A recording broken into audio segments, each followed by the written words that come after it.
வெளிநாட்டுக்கு அரசியல் படிக்க போனதாக சொன்னார்கள். இப்போதான் தெரிகிறது அவர் சர்க்கஸ் படிக்க போயிருக்கிறார் என்று. இந்த சர்க்கஸில் கோமாளிகள் பொதுவாக இந்த மாதிரி சாட்டை எடுத்து அடிச்சுக்கிறது, சவுக்கு எடுத்து அடிச்சுக்கிறது, எல்லாம் மக்கள் கூட்டமான இடங்களில் நின்று இந்த மாதிரி வித்தை காட்டுவாங்க.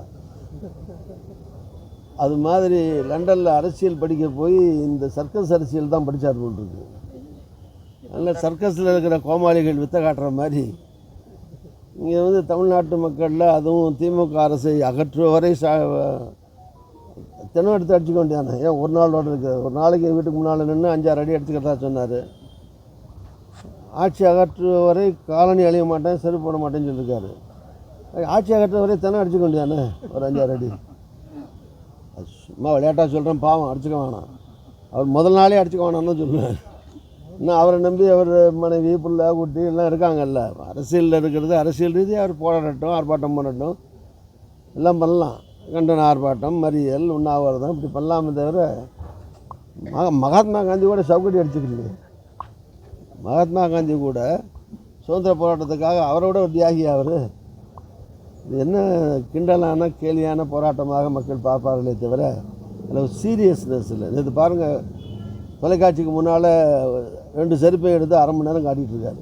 இதை காட்டி இதை போட மாட்டேன், இது செருப்பு போட மாட்டேன்னா தெரியாதா ஜனங்களுக்கு? செருப்பு இன்னும் தெரியாதா? அதை 2 செருப்பையும் கலட்டி கையில் வச்சுக்கிட்டு 1/2 மணி நேரம் செருப்பு போட மாட்டேன்னு செருப்பை காட்டினா தான் மக்களுக்கு செருப்பு தெரியுமா? இன்னும் இதெல்லாம் ஒரு சிறுபிள்ளைத்தனமாக இல்லையா?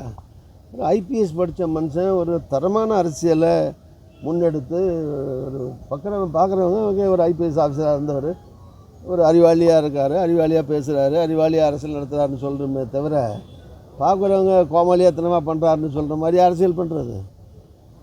முன்னே கொஞ்சம் கொஞ்சமாக பண்ணிகிட்டு இருந்தார். இப்போ வெளிநாட்டுக்கு படிக்க போயிட்டு வந்தவொடனே அப்படியே முற்றிலுமாக ஃபுல் கோமாளி மாதிரி ஆகிட்டார்.